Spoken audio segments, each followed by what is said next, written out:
consistently he's been able to find success in those states of advantage. All right, we're getting into it, and you can see Loaf just mentally prepping himself. Colorondo adjusting the glasses. The two of them out for blood for this set.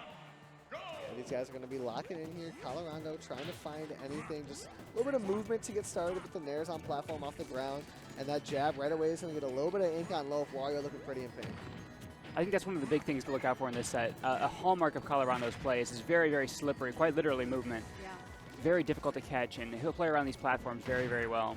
It'll be interesting to see how that matches up with Wario's stellar air movement. Yeah, and Colorondo so far has just been playing a smother style, just running up, getting a whole lot of damage out. The Loaf finds his grab, finds the damage and splatter shot to put even more ink on Wario, who has not been able to escape from that throughout this first stock.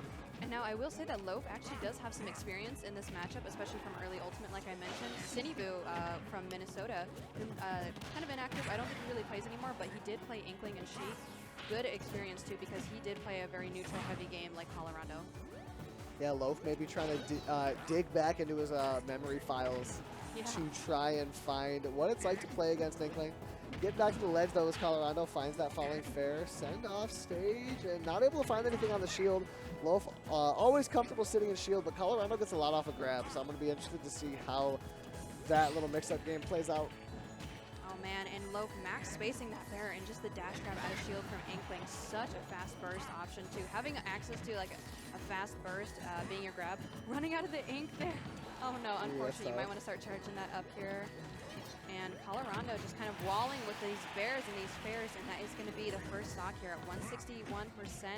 Loaf looking for some pummels, getting a little extra damage forward throw. Yeah, that's going to be it on the bite. Loaf is so good at finding those bites, man. Yeah. Being a person that sits in shield a lot, you know he's going to be good at catching those shield habits, and there's a little combo off the platform, 50% for Loaf, looking good. Yeah, I think these characters both combo in a very similar manner at this low percent, where they have to have that platform. They cannot miss the platform extensions if they want to get all that optimal damage. Yeah, they both like to take you up and then take you over, right? Yeah. A couple of up airs and then, you know, into whatever, whether it be a couple of nairs, whether it be a couple of back airs for Inkling. But Loaf was able to catch that on the first one, but not the second. Back airs off stage for Colorondo, going to chase him way out there, and that's going to be it on the stock for Loaf. And that's one thing Inkling can do with that back air being so fast, so disjointed. If you're able to get that first one to connect off stage, things can get scary real quick. Yeah, you do not see people edge guard Wario a whole lot. That character's got a really good recovery, great mobility too. Colorondo making great use of the good recovery from Inkling here, and this kind of like low knockback back air. And there's that up air nair back air that I was talking about earlier. Colorondo gets a lot of mileage off that. Oh yeah. Tell you what, those early stocks in general on either side are going to be so important, because neither of these characters, aside from Waft, known for killing spectacularly early, especially Inkling. So if Inkling's able to get a kill before like 150 with the back air, or of course the infamous up throw up air, then those stocks are going to come in very, very valuable. Yeah, and with Waft being such a potent tool in this matchup, Loaf often gets more off of the threat of Waft than the Waft itself. As he's frequently unable to find the connections against those skinny characters, is what he said yesterday. He struggles most against the little characters, like Inkling. So I do think that it's going to be rough for Loaf to find these connections, and without the bike off stage, it might be tough to make it back, but he does so. Ooh, getting deep to that back air. Yeah, another edge guard coming out from Colorondo right now. Loaf going to have to kind of put some thought into these recoveries. Not that he wasn't at that time, but you're really going to have to kind of pull out all the stops to get yourself back onto stage here, because Colorondo is not relenting. Yeah, absolutely. And Loaf, I do think a big thing in this matchup is going to be avoiding those grabs, because we saw in, I'm not sure which who was against, but in a set yesterday that Colorondo played that he wound up losing. He went up 2-0 and got overswept. It was because he was very noticeably fishing for those grabs and fishing for those low percent combos and high percent combos that he gets off of grab. Yeah, it was against Wilds, where Wilds was able to run it back, avoiding those grabs, and Loaf has just been able to unable to avoid them so far.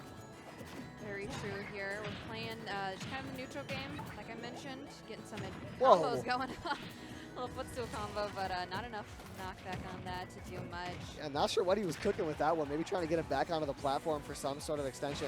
That would have been a clip and a half, but downer off stage. Very custom combos. I don't know if you've ever seen the stuff that he posts on Twitter, but it's very creative. Crazy stuff. I hate when yesterday against I think Rocky. Yeah. With the Galaga bug. It was like Galaga into forward air into Galaga into up air into waft. It was like a really nice combo. Jesus. And Loaf can get real creative with it. Not many factors to consider here in this matchup, but even so, Loaf can still get creative. Splatter shot on deck is going to keep Wario at bay. Get a little bit more ink on him. Down tilt dash tech, able to take the first stock of this game too. Classic confirm that you're going to see a lot out of Wario. Oh yeah, one of his few consistent ways to find a kill. Speaking of few consistent ways to get a kill, Yeah. there's the infamous Inkling up there, up air. I do wonder what the range that works on Wario is, because I know there's some characters like Sephiroth where the range is like 3 to 4%. Yep. And some characters it's up to like 10 to 20% ranges. I would imagine Wario's being a bigger range due to his just the nature of his character being a little heavy, being wide. I imagine those are going to be connected rather frequently. Colorado able to find it there, and Low finds a half loft to take his second stock. Coming through, good job on that half loft. If the full loft doesn't connect, take the half. Might as well. And Loaf was kind of struggling with these waft combos yesterday. We got a ton of them in the AK set, but Loaf really looking to carry this momentum into day 3 here. Although currently in Colorondo's favor, it's looking good right now for Loaf. So potentially poised to take this game, but definitely still doable for Colorondo. Yeah, Loaf able to get the air dodge through the ledge guard. That was a terrifying scenario. And now we're just resetting neutral. That bike in the middle of the stage is going to be a threat. Never mind. Colorondo's going to push it off stage. I didn't expect it to get sent so far by that. That was weird. Down throw into whatever you desire. Loaf is putting Colorondo further into the corner, but Colorondo makes his way back and he finds that grab. Not going to be within that up throw up air range. And I imagine Colorondo knows exactly what the range is. I'm not totally sure, but Colorondo probably has those percentages memorized. Yeah, if he wins this, I feel like we should just quiz him. Like, what's percent range? Right, yeah. Yeah, and I'm sure even if he didn't know before the set, he probably looked it up going into it, right? Ooh. And there's that forward air. That's going to do it. Colorado taking a breath here at 90%. It is still very possible.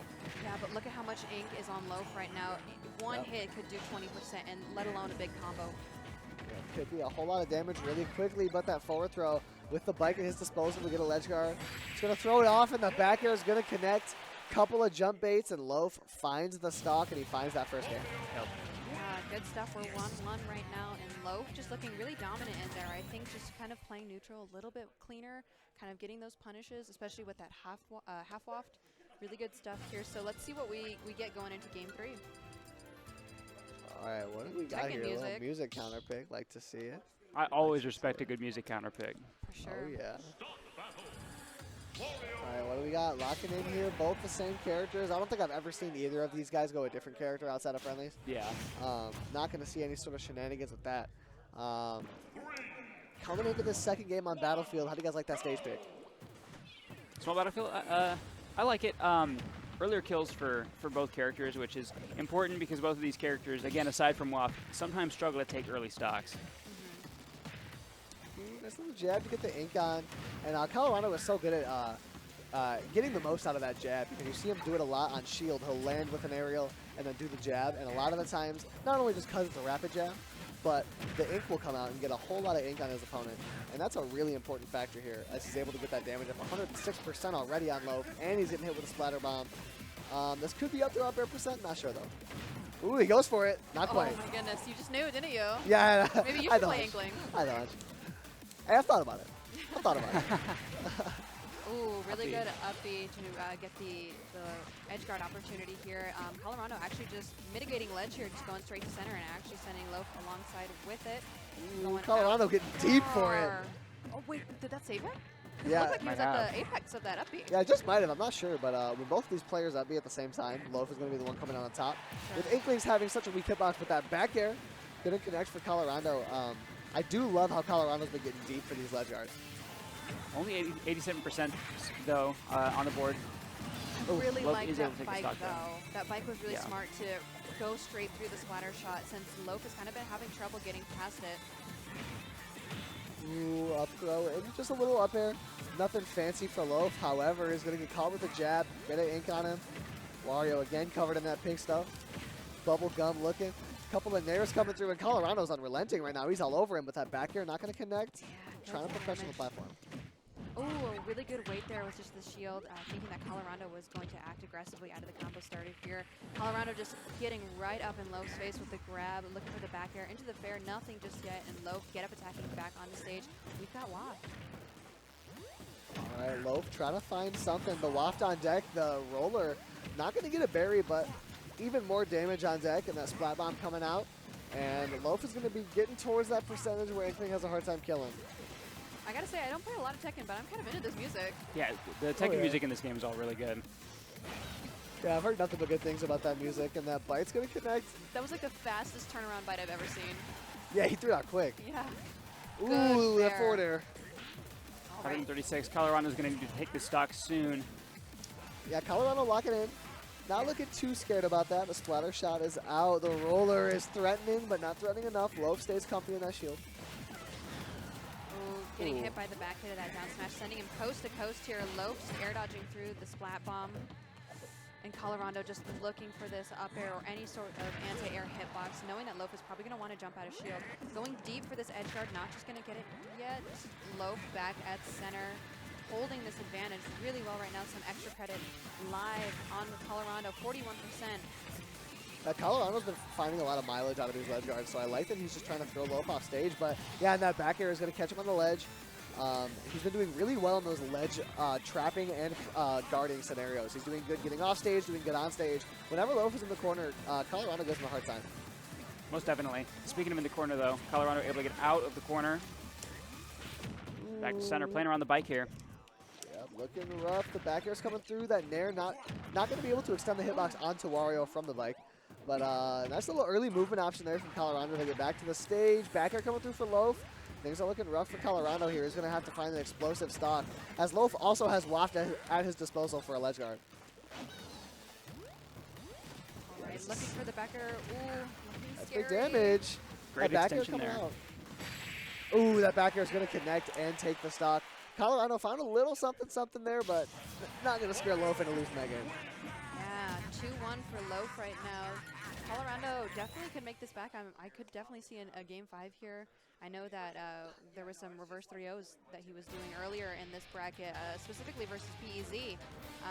Yep. So it seems like he's no stranger to finding the adaptations to get his name back on top here. So it would be a really, really good win, too, against Loaf. But I know that Loaf is not going to make that easy for him. Most definitely. It looked like he was starting to gain a little momentum near the end of that game. So let's see if he can carry a little bit of that into this game 4. Yeah, we will see. Let's get mixed up. What do we got? Ooh, going to that lime green. I like to see it. No, that's Booger Inkling. Oh, yeah, we got Booger Inkling. Two disgusting dudes on stage right now. Wario and That's Booger true. Inkling. Yeah, whole lot of slime. These guys are Yeah. icky. Did you hear Wario's laugh after he won that last game? Facts. What a dick. he found it real funny that Inkling lost. Yeah, what is he laughing about? What's so funny? That's what I'm saying. Anyways, Colorado not able to make the most out of that ink as Loaf both times has immediately been able to find the state of advantage after getting hit with the ink. And it's all going to dissipate over time. Not much left on him by the time Colorado is looking to find a hit there. So I like the attempt at the hitbox extension. I feel like whenever that bike is on stage, everyone is looking for the hitbox extension. Yeah. But it takes a really good player, someone who's very masterful with their character, to know how it will interact with his own toolkit. So Ooh, that is full a ink. green Wario. Yeah, 2 jabs in a row is going to cover him in the ink. Yeah, he's got Nickelodeon Slam all over him right now, and this is looking really, really scary because that's going to be a lot of extra damage, putting him even closer to kill percent here. Really even game right now. Back air, sending Colorado way off stage. Slow recovery here, not wanting to get ledge trapped, and the back air is going to find it. Good roll read. Yeah, Colorado, not many options to take the stock here. Fishing for grabs, looking for that up air, but the up smash is going to do it, finds it raw. It was a very quick reaction. Very good punish, nonetheless. Oh, yeah. Back air's coming through. There's that splatter shot and the jab, getting him covered in ink. 29% on Wario, and that could build really quick now that he's got a full body of ink. Colorado has not been able to make the most out of those scenarios thus far in the set with the ink on deck. But right now, doing so, finding a forward air, getting him up to 55%. Back air is coming through. That's going to do 13%. You're most definitely right. He's been able to get a lot of those ink situations with that famous Inkling rapid jab, but he hasn't really been able to capitalize off it too much. Loaf playing very evasive to great success. Ooh, Yeah, not the going to get the berry. almost better in that situation. Yeah, it's been going good for Loaf. He's missed that tech a couple of times, and both times it's led to him avoiding the roller. Yeah. And here we go. We got full waft online. I doubt Loaf will use it right away. Up throw upper, not going to connect quite yet. Unfortunate. Yeah, but good frame trap with that fair. 166%, and that, why did that send that way? I feel like Splat Bomb sends in super frequently. I'm not sure if that's how it always sends in, but I've like yet to see it send out today. Yeah. Or in the other sets Colorado has played. And Colorado threatening roller, threatening a lot of things at 168. Inkling has a lot more options to kill it. Maybe even back throw at ledge is going to start killing around this percent. Oh. I love that from Loaf. He noticed where that early up B was going to send Colorado earlier and finds the back air out of it. 180 now. Colorado needs to find this kill, and this is why Inkling has found less and less prevalence in this meta is because of this issue right here. Yeah, and I just want to point out the crowd behind us completely wincing after seeing that kill. Really, really good reaction from Loaf here. I'm sure that he's done it plenty of times before, but still, keeping your composure is super important to find those kills. And using those part of a move in order to combo into another move, those combos are always so fun to watch. So seeing the partial up B to the ledge grab to the backer is just a clean conversion to see as a spectator. Oh, there's the roller. Finds it with the down smash. And we were getting to that percent there where you go into training mode and so he finds the waft on falling up air. Don't need training mode for that one. Out of nowhere. Yeah, that training mode. I think he still had the invincibility. I think so too. I was just drop down, up tilt, you are dead.